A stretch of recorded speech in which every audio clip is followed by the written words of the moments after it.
you at the beginning. Why do we try to correct students' errors? Why do you think teachers are trying to do that? And does correcting error work? Do you think it really works? And when should we correct the errors?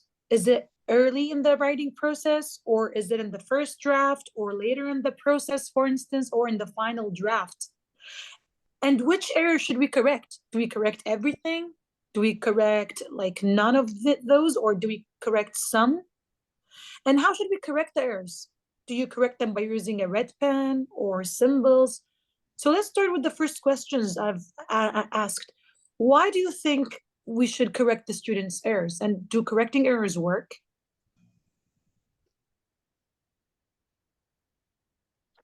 You mean the teacher does the correction? Yeah. I personally think, and this is a strategy I use in my class, is I try to give some hints and let the students themselves do the correction of the sentences I highlight, the erroneous sentences.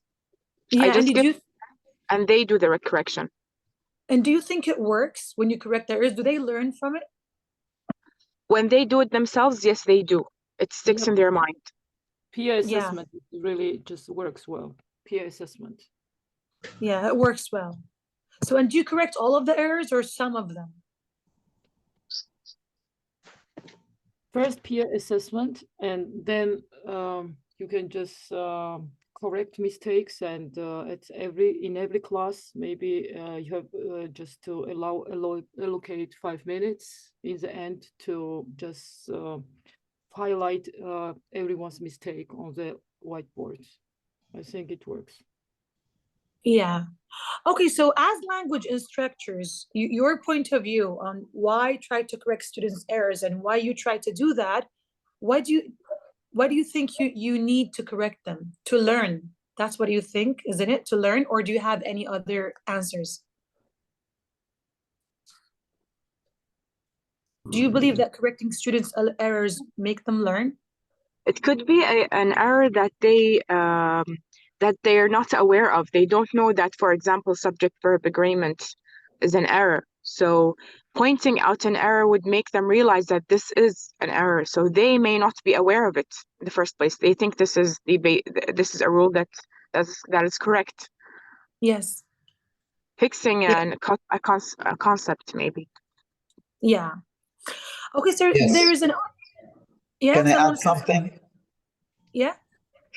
It depends. If we are after accuracy, in this case, I think we should have an immediate maybe response. But if you are after fluency, I think you should delay, this response till the end. So that we do not hinder, for example, the natural, let's say, flow of speech for the student. Because if you stop the student every time he's speaking, so I think it's going to be maybe a negative more than positive. So if we are after fluency, and I think you should leave it at the end of the lesson, and maybe have, we do not point that a specific student has made a particular mistake. So you can just note these mistakes down and have a class, indirect class correction.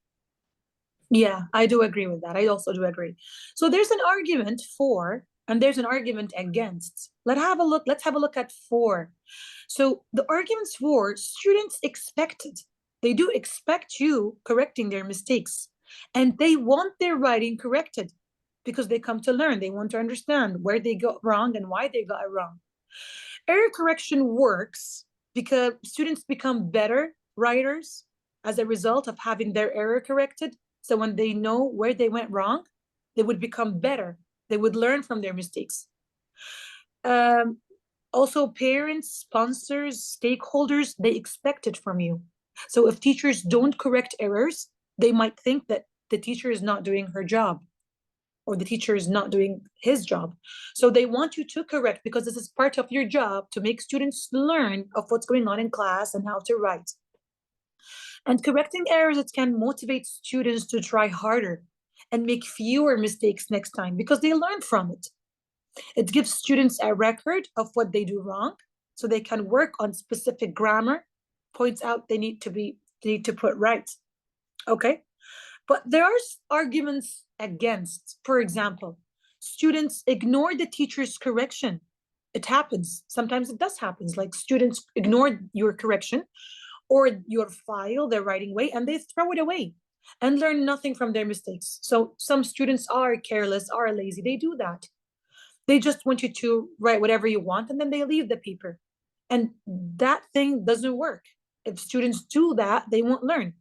Sometimes it can demotivate students. When you grade their papers and they see a lot of red ink, it demotivates students. When they see all the teachers red ink all over, they feel they're no good at writing and will never be. There is research evidence that shows that teachers' corrections are somewhat wrong and unhelpful.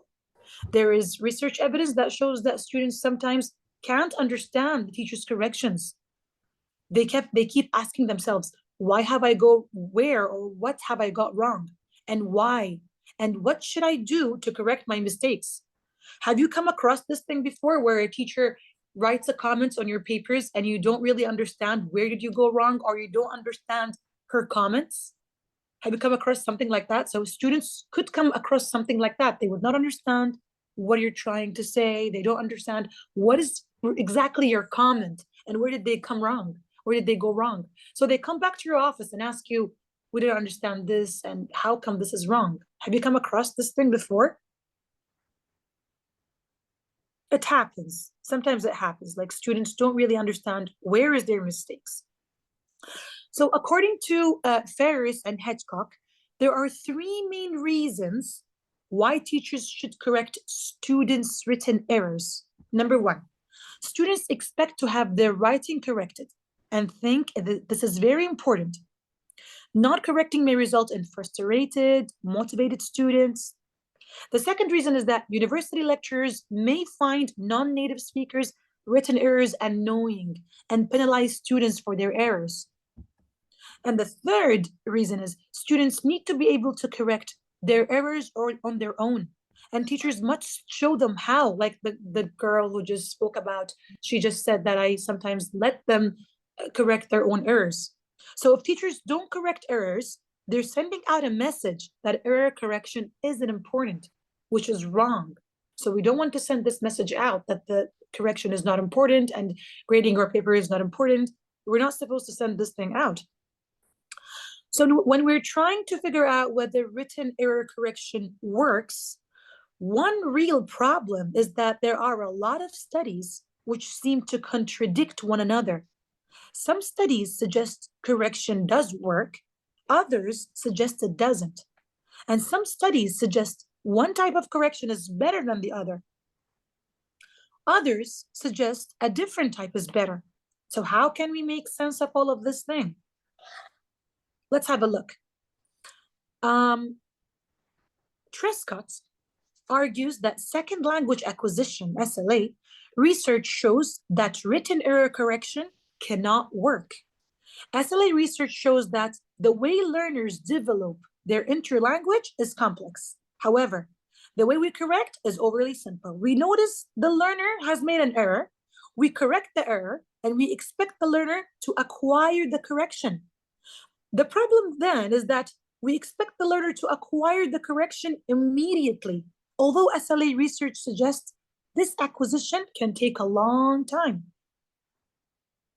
So Trescott points out how SLA research suggests learners learn things in a certain order, which means if you read that code, it says when students are corrected on a point for which they're not ready yet, the correction is not likely to have much value. So you're correcting them, you're grading them, and they're not kind of ready, they're not understanding. Yes, someone is saying something? Okay, so teachers will need to know which order they should correct students' errors. Should they concentrate on the past tense, for instance, before they start correcting prepositions? As the guy who says if you're correcting fluency, you should leave it at the end, because you cannot stop the student every now and then telling them what you're saying is wrong, this word is wrong. So you have to skip this part for the end. But if you're grading grammar, that's different. And then you should just focus on, are you starting with past tense or prepositions? You should make your mind where you're starting first. So as Trescott argues, if you can see the quote, this is not how grammar correction is normally done in L2 writing classes. So teachers correct without knowing whether students are ready to acquire the correction or not ready. So, and even if teachers wanted to correct by paying attention to this order of acquisition, SLA researchers do not yet know enough about it. So they can't give teachers a definite list which tells them all the grammar learners acquire and when. So look at this quote. Research on English learning is sufficient to tell us that such sequences exist, but as a general guide for teachers, it is hopelessly inadequate. So Trescott says that if teachers try to avoid this issue by correcting everything, this won't help because learners will get distracted by all the corrected errors, which correct language they're not ready to acquire. First, what we should know is the complexity of the error correction process. First, the teacher must realize a mistake has been made. This sounds trivial argument, I know, but a study by Cohen and Cavalcanti found many cases in which teachers failed to notice the error, and arguably some less proficient non-native teachers may have particular problems noticing error.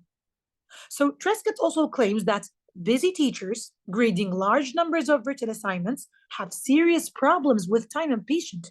So imagine you have a very big class and you want to correct all of those students' mistakes. There's a serious problem with time and being patient. Problems can easily affect the quality of the comments. And in fact, those researchers, Cohen, Robbins, and Zamel, found serious problems regarding the quality of teachers' written responses to L2 composition. Often, students can't understand the teacher's correction. It happens. Students sometimes won't understand the corrections that you have given them, the feedback. And even if students do understand the SLA correction, SLA research suggests they'll forget the correction unless they're ready to acquire it. Trescott also claims, if you can read that, are likely to become bored. Learners could become bored and demotivated in trying to correct errors and may not even try to learn from the teacher's feedback. So Collins' survey revealed that learners only made a mental note of the correction. And other researchers, like Radicki and Swales, found that ESL students didn't really take advantage of their teacher's feedback because they were reluctant to do any writing. So students must understand the feedback and be capable of doing something about it. There is an anti-correction argument, if you can see. The most influential recent anti-correction researcher is Trescott. Here's a summary of what he said. I just put the summary here for you to read. Veteran teachers, like all teachers with a lot of experience, know that there is little direct connection between correction and learning. Often students will repeat the same mistake over and over again, even after being corrected many times. When this occurs, it is tempting for the teachers to say the student is not attentive or lazy. However, the pervasiveness of the phenomena, even with successful students, argues against any such explanation. Rather, the teacher should conclude that correction simply is not effective. I have a question for you. Would you agree with Trescott? Is there little connection between correction and learning? Is there little connection between correction and learning? So will the student not learn from their corrections? Do you think that? As he says, that students will repeat the same mistake over and over again because there is no connection between correction and learning. That's what he said. Anyone has something to say about that? So teachers will conclude that students are lazy and reluctant. So because Trescott He claimed error correction is a waste of time. So because he has claimed correction is a waste of time, Trescott has made a lot of researchers very upset and caused lots of controversy. So let's have a look at this argument in more detail.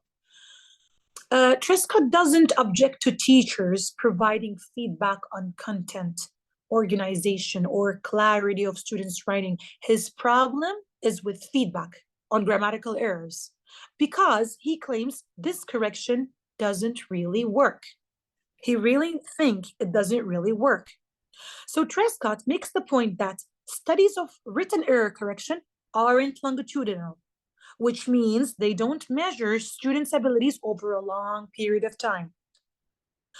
So even if error correction appears to work over the short term, as in studies like Fafman and Wally, we don't know whether the student's writing really improves as a result of error correction over the long term.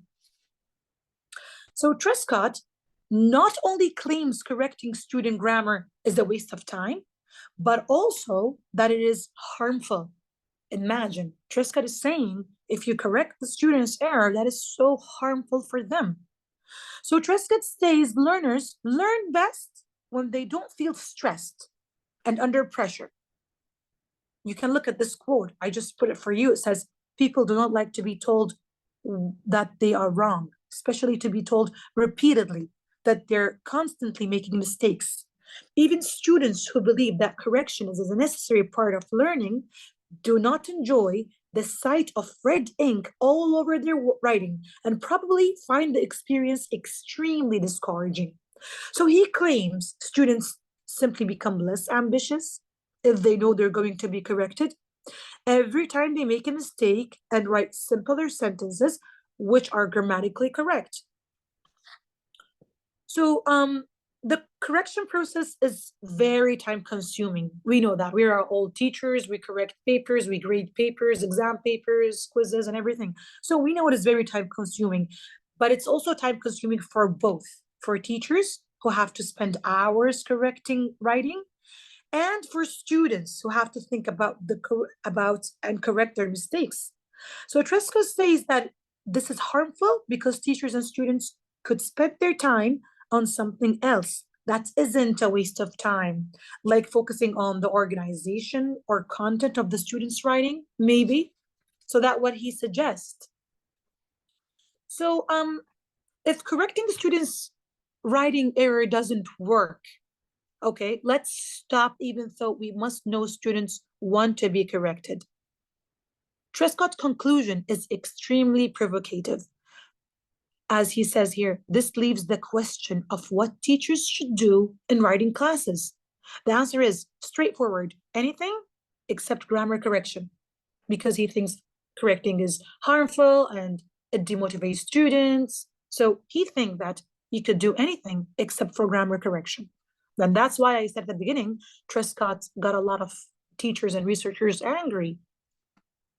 So even researchers in favor of correction, which is the vast majority, feels Trescott made some valid points. Okay. However, since Trescott wrote this article in 1996, lots of researchers on correction has suggested correction can work. There are researchers made a research showed that correction can really work. I will show you this research in a second, but I need to show you the indirect correcting techniques. So there's two types of correction feedback when you correct. There is direct correcting feedback and there is indirect. So what is the difference? Can you see the difference? Direct is when you give them the right answer. So if you look at the first sentence is saying, lying is considered dishonest, cheating or not telling the truth. So imagine a student wrote this. You underline what is wrong and you write the right answer immediately, truth. And then look at the next sentence. But can anyone tells? No, can anyone say? So you underline the word tells and you write say. This is direct feedback. You're giving them the direct answer. Or indirect feedback. You just underline what is wrong, but you don't write the right answer down. You just underline, you just show them, you point out where they went wrong. Okay. So using correcting symbols for indirect correction, you could use number one. You could use correcting symbols like SP for spelling, WO for word order. You could mark a line if they have one error, or you could mark two crosses. You could make one cross to show them that they have only one error, or you can put two X's, showing them they have two mistakes. This is the second point. The third point is writing at the end of the text that there are 5 word order mistakes that you want the students to find and correct. It's like you give them a comment at the end. So I'll show you how this is done. For example, this is an example of indirect. You underline where they went wrong. If it's spelling mistake, you write SP. If there's a problem with word order, you can write WO, for example. And you can use symbols like SP for spelling, as I told you, WO for word mistake. Those are more symbols, if you can see. So that if they have a problem with verb form, you could use VF, for example. If they have a problem with the tenses, you could just write T. You're not telling them what's the answer. You want them to figure out the answer. You just direct them and tell them what is wrong with their paper. Is it pronoun, preposition? Is it a spelling error, or is it a word order? So this is an indirect corrective feedback. Which one would you prefer? Would you go to direct feedback or indirect in your classes? Which one would you use? What is suitable for your classes?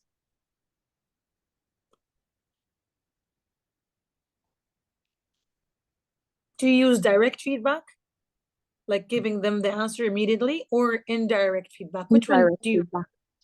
Indirect. And why is that? Do they learn better from indirect? Not just that, it actually makes them more professional writers because some symbols are standardized universally. Like SP is always used for spelling errors. Yeah. Subject verb agreement, they always use SV. So it actually makes them more professional writers. They used to these symbols. Also, indirect correction makes them realize their mistakes and it sticks more into their mind. Yeah. Okay. Less of a chance they would repeat the mistake again. Yeah, it is. It is actually. I do agree with that. So, going to the research I've told you about. So there's a research on 268 students in Dutch secondary schools. Mostly they were like L2 learners of Dutch. They were divided into 4 groups, but randomly. So the first group were experimental group. They received direct correction for all the errors. Okay. And then they had to write a second draft correcting all errors. The second group, they received indirect corrective feedback, and students had to write a second draft, and all of their errors were corrected. Okay. And the other 2 groups, there's a control group 1, which received self-correction. So pupils in the first control group did not receive any feedback on their initial text, but they were invited to revise their writing without any available correcting feedback. That is, to self-correct their outputs. The second control group, additional writing practice, just as the first control group, participants in the second control group did not receive correction feedback. Unlike the first control group, they were not involved in any revision activities. Instead, they performed a completely new writing task, which provided them with the opportunity to practice their writing skills once more. So there were 4 kinds. 2 experimental group, one received direct corrective feedback. The second one used indirect, or they received indirect corrective feedback. The fourth one were self-correction. So as you can see, the control group, after a week, so 1 week after the writing, students have to write a new essay, post-test. And 6 weeks after the writing, students wrote another essay. So the post-test would measure what effects, if any, the treatments had. the pupils were able to use the corrective feedback they received during revision. Both corrective feedback treatments turned out to be significantly more beneficial than either of the control conditions.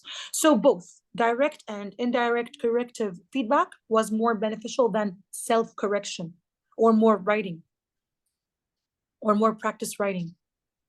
So as you can see, the results is when students wrote a new essay a week later, the two groups who received direct or indirect correction both did better. So whether they used the students who received direct or indirect, they did better. They made fewer mistakes, of course, but they did better than the two control groups. So direct and indirect feedback was better than trying to self-correct or just having more writing practice.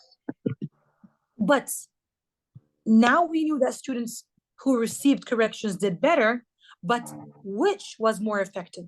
Was it direct or was it indirect correction? As you can see this quote, direct and indirect correction were equally effective in improving pupils.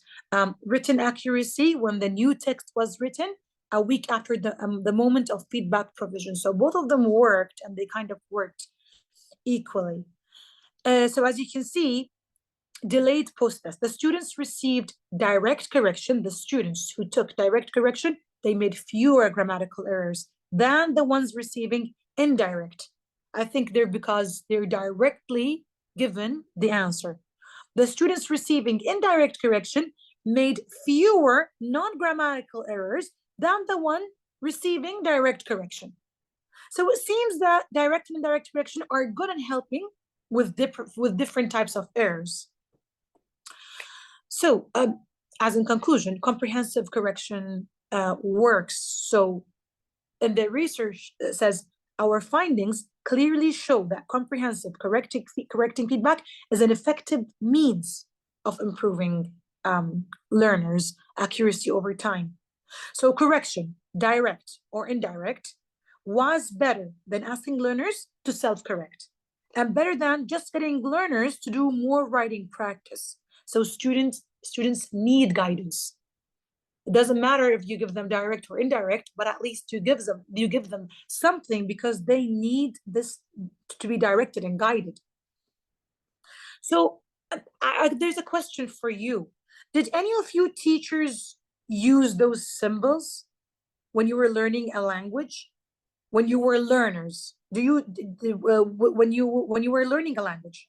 And how successful was that? So when you were a student, have you received indirect correction? And was it helpful? If you remember, when you were a student, what kind of corrections you received? And were they helpful? If you remember yourself as a student. I remember myself in my master's degree as a student, I received indirect corrective feedback.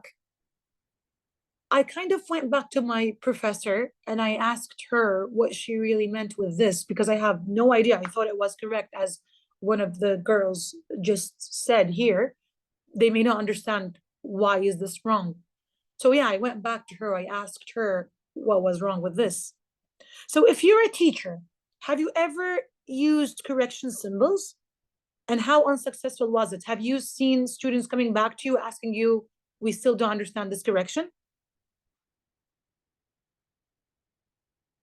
Or which one do you think is better? Is it direct or indirect?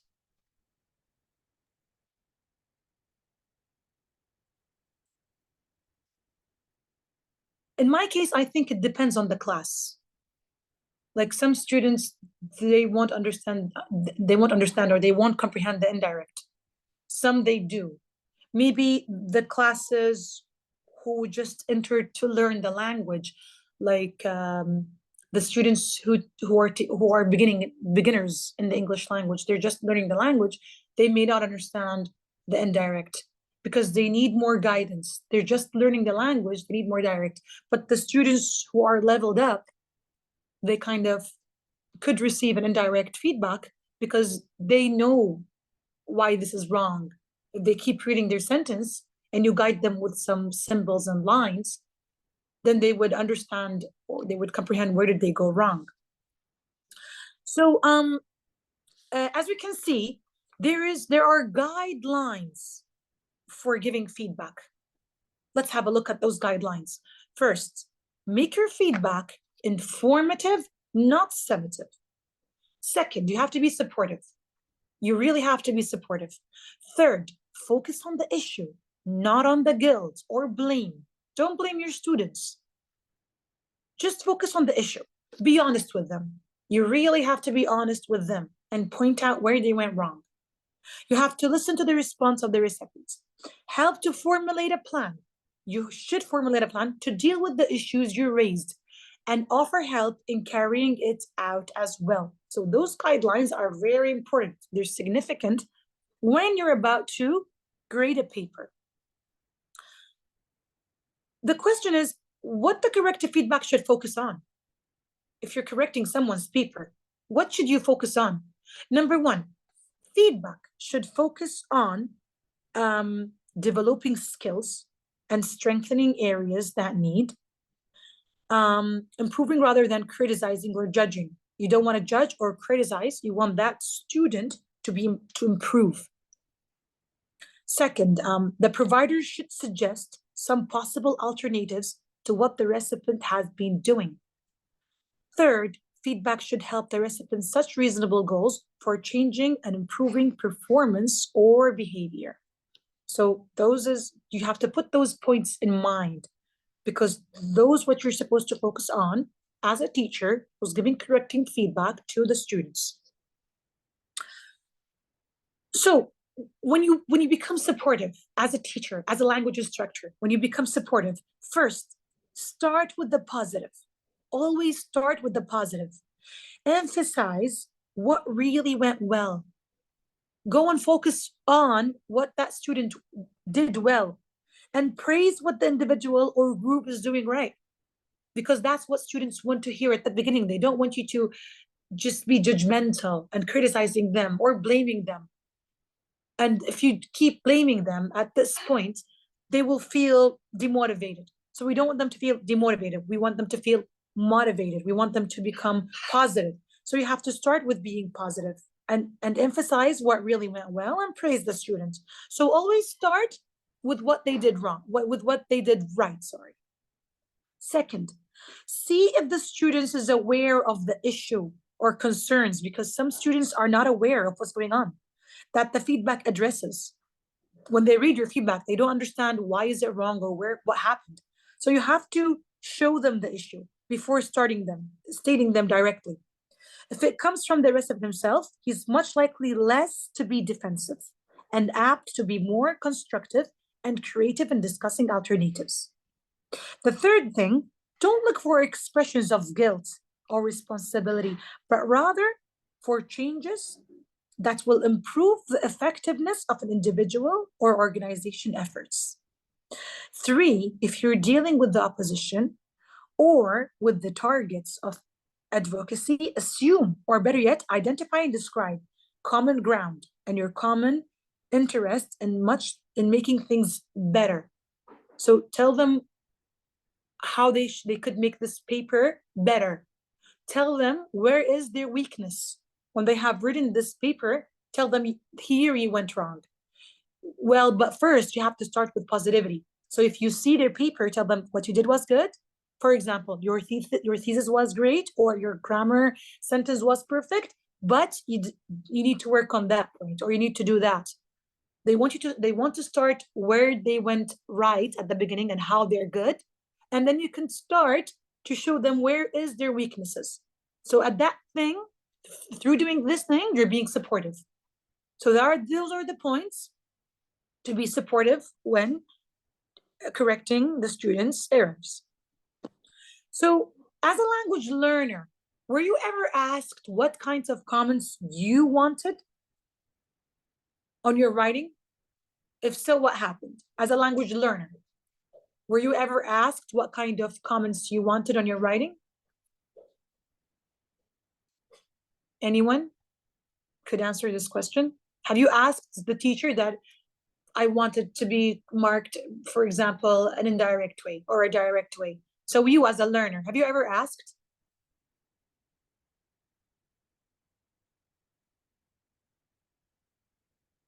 In my point of view, like as a learner, I didn't ask the teacher to correct my paper in a specific way. But when I received indirect feedback, I go back to the teacher or go back to the professor and I ask the teacher to elucidate with any other informations, to proceed with other explanations, to make me understand why is this paper wrong and how did I go wrong, because it is important to understand why is this paper wrong and how did you go wrong, and through this students can even learn better. So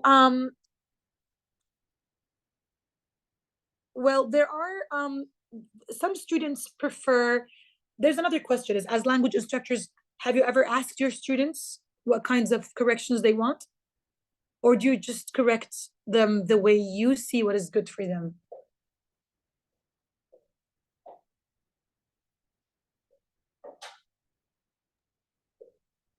You know what your class is good at. So some students, for example, you know if your class needed direct feedback or indirect feedback.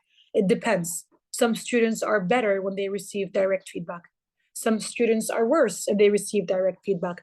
Like some students, they won't understand this kind of correction. As I said, especially the beginners. So if you do that, like this example I have here on board, if you do that to beginners, they kind of won't understand what you're doing. Do you agree with me? But for the leveled up students, they may understand what's going on. They may know that this is SP means spelling, like those codes. The students who are leveled up, they may understand that this is a word order problem or a verb form problem or a tense problem or a pronoun.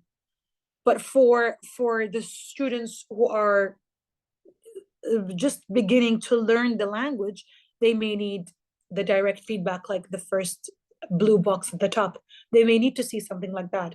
And I do agree with the guy who just said, the teacher who just joined us and said, well, yeah, if you're teaching fluency, then you have to leave this at the end. But if you're teaching grammar, then you have to focus on this, like now, and you have to show them where they went wrong now instead of leaving it at the end of the lesson. So it really depends on what you're teaching. Are you teaching fluency? Are you teaching grammar? Are you teaching, are they reading? Are you doing sentence structure? It depends what they're doing. Are they writing an essay? So it depends on what they're doing. You can choose which correction feedback works the best for this class. And upon that, you work on it. And you should never forget the points where I showed you about being supportive. You should always start with being positive, and you should focus on the weakness of the students rather than just pointing out where they went wrong and showing them that they're guilty or showing them that this is what they're doing is very weak. So point out on the positive things, praise them, praise your students, show the group what has been done right or what they did right. You're giving them support. And actually, those steps should be put in consideration. And thank you for all enjoying the workshop. I really enjoyed giving you this workshop. I really enjoyed thank you for the teachers who joined this workshop and talked about, gave me some of their comments. And I hope I can see you in other workshops. Is there any questions? If you have a question, you can open your microphone and ask your question. Hi, it's not really a question, though it's a comment. I would like to expand on the last comment that Bashayer said about being supportive to your students. Usually when I review or correct papers of weaker students, yes, I would expect that I'm going to see a lot of errors and mistakes in the paper. So what I do is I try to find a place where they have improved, even if it's a minimal area. For example, recently I had a case where a weak student would always repeat the subject-verb agreement error. And in just one place of the paper, they did not do this mistake. So I emphasize so much on this improvement, even though it's minor, but it's an improvement. So this could be a supportive way of talking to even weak students, because weak students, is expected you're going to see a lot of errors on their papers, and it's very hard to be supportive in one way or another, especially if they have errors in their basic language structures. So a place where they have improved, even if it's minor, could be something that you emphasize and highlight as much as possible. So this is a form of being supportive to students that in which where their papers are very hard to praise. Yeah, I do agree with you. Of their weak students, yeah. Yeah, if they're weak students, they will see like red inks on a couple of sentences. I do agree with you, because weak students it is hard to, you could be supportive with weak students, but it's kind of really hard to do that. But we can try, like, okay, it's a good start, for example, but you need to work on that. Yeah, I do agree with you. Shahad has a comment. Yeah. Hi. Thank you so much, Bashayer, for this thought-provoking session. I would just like to share my method of giving feedback. Sure. In a class, for example, of 20 students, A2 level, sometimes it's not each student's mistakes. Sometimes some students will make the same mistakes later on in the coming writing. So to avoid this, first I use the sandwich feedback method. As we all know that this is, as teachers, that this is a method where positive feedback serves as a cushion to negative feedback. So generally, I start with the positive feedback, and then give feedback, and then again positive feedback. And how I do it in a class of 20 plus. I usually spare one class for giving general feedback for the whole class. If the submission is online, I take screenshots of the mistakes before I add my comment, or how to correct this, or to suggest where to go and revise this specific element of grammar that we had covered in class. So I just project the first screenshot, and I ask the students, what's wrong here? What do you suggest? Do you remember what we said about this and this? And then you find that all the class are engaged. The class are engaged, and they are also exposed to mistakes that they haven't done, they haven't made, but this exposure will be like a preventive method for aha moment that okay, I will not do this. Okay, I forgot about this. Okay, this is a good reminder, and I proceed in all the mistakes. I find that very positive, especially in the A2, A1, A2, and even B1 level. Thank you so much again, Bashayer. Yeah, you're welcome. I do agree with you. The screenshot is a very good way. I tried it, because when you take a screenshot and you put it on the board where everyone can see their errors, they can they can engage with the class discussion. So the good students will engage, and the weaker students will listen. At that point, they will all benefit from that screenshot. And yes, it is very positive. It is a very positive way. It's a very good method to do. Okay, if you want to participate in the discussion, please unmute your microphone. I'm waiting to be heard. Can I chip in? Yes. Yeah, sure. It's an electrifying discussion on how we can employ corrective measures. Actually, one size doesn't fit all when it comes to giving feedback. Depending on the size of the class, amount of work that we are supposed to do, correcting papers, but a good way is that we can have a representative sample of the usual mistakes, those mistakes might include some of the fossilized ones, like students will do invariably, without even, unknowingly and knowingly. So, ingrained habit of doing, especially in the Arab world, that's really hard to dislodge those. The only way is to bring about a representative sample, bring about, encourage peer checking also, and avoiding disparaging comments, avoiding even red pen.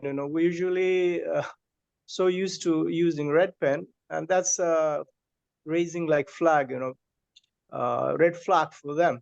So gentle, delayed, and collaborative feedback with loads of uh, encouraging remarks, in the sense that writing is to be done on a daily basis. I mean, improvement comes very slow. It's painstakingly done, including patience, the teacher, and we need to keep working. If we can prolong, stay with the group for a bit longer time, because the first day, second day, or first week, we can set the ground realities, like rule buildings, like these are the common errors that we can avoid in group.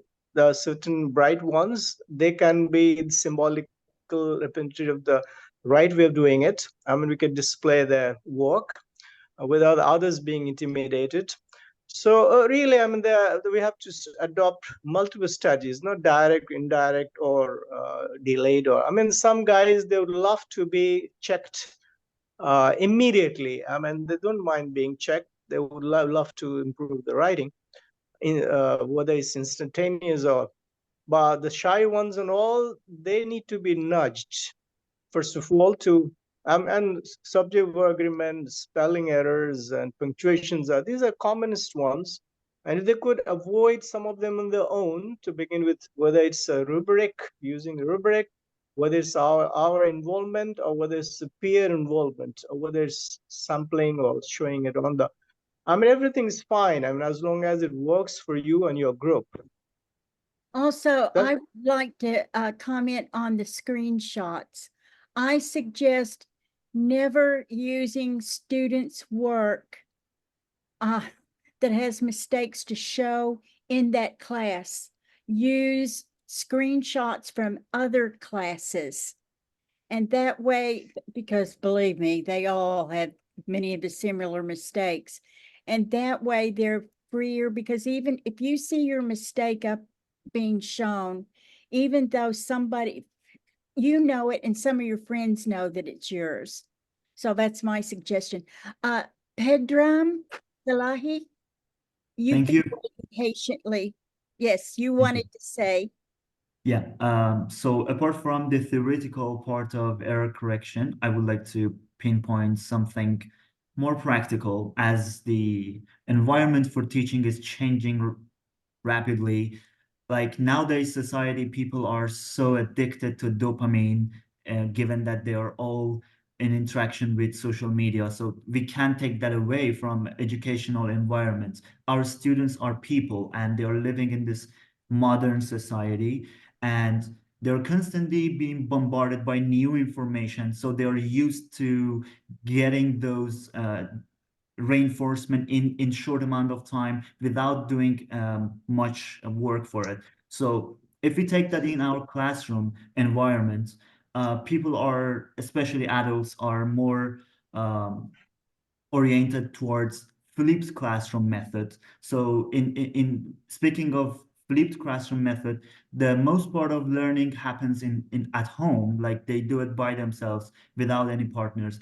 And on paper, maybe the best sufficient way of giving feedback is peer correction. Like when students correct each other, they learn from each other the best, and that is something that might not be available in the coming near future, because people are so busy with their own lives, and they're becoming more reluctant to take part in group activities. So they take flipped classroom and private classes. So in that sense, most classes will be just one-to-one classes, one teacher to one student, and the input goes through an flipped method. So the students have to be provided with some practice beforehand. And there is just only one feedback session in person with a teacher, that may be online, maybe in person. And in that one session, there's no chance for peer correction. There's no chance for elimination of possible feedbacks. So in that sense, in the near future, like the concept of feedback and error correction probably changes. And I'm guessing most of the job will be done by AI and the tools that we have. For example, if you ask a student to do their writing on Google Docs, like they will be given some suggestions on some errors. So, and if we look at it at the POV of students, like they want to learn the language in order to communicate, to fulfill their needs. And once they can communicate, it doesn't matter how accurate they are. So communication is the key important factor for them, and we are here to fulfill their needs. So I think the future of giving feedbacks and correction should be different, and I'm looking forward to hearing more about a more developed, modern, AI-oriented feedback sessions. How can we cope with this change that is happening, and how can we adapt to this new environment? That is like a big question in my head. And I learned a lot from this session, but I'm looking forward towards like more new topics that is like a debate right now. And I think in the upcoming years, we are going to be faced with such kind of issues, like the things that I just talked about. Thank you so much. Yes, we will be concentrating on AI more in the fall. While I say that, I want to let you know that on May the 4th, Saturday, May the 4th, 2 weeks from today, Dr. Remel Kanai, our president of Tesol Kuwait, will be presenting how to write a winning proposal. And I'll be putting up the things so that you can register for that. Dr. Nermeen Mohammed, you have your hand up. Go ahead and ask your question or make your comment. The first comment is about color coding. I just used the color coding way that I give colors to different kind of mistakes, and after they know what each color refers to, they start to go cross matching, like cross checking whatever they have written for the first draft, and then for the second draft they know what they are going to do, because they already have the color code that they are going to go across. That's like the criteria or the thing that they are going to go across. The second comment is for the AI. There is a program called Tiny Wow that you put your essay for the first time, then it goes for correction. It's kind of like Grammarly, but it's using it. And also sometimes because we have notes that at the university they always, like most of the students, they use AI for generating essays. So in order not to penalize them, just to draw their attention that they have more to write, and they can write in a much better way. So we ask them to get the versions that AI created, and then they go for correction. Like we ask them which one is better, and how can we write in a much better way. And also if they have like IELTS, like they have criteria, like the word counting, the variety of the words that they are using, so they know how can they make it a much better version. Thank you. Anyone else with a comment?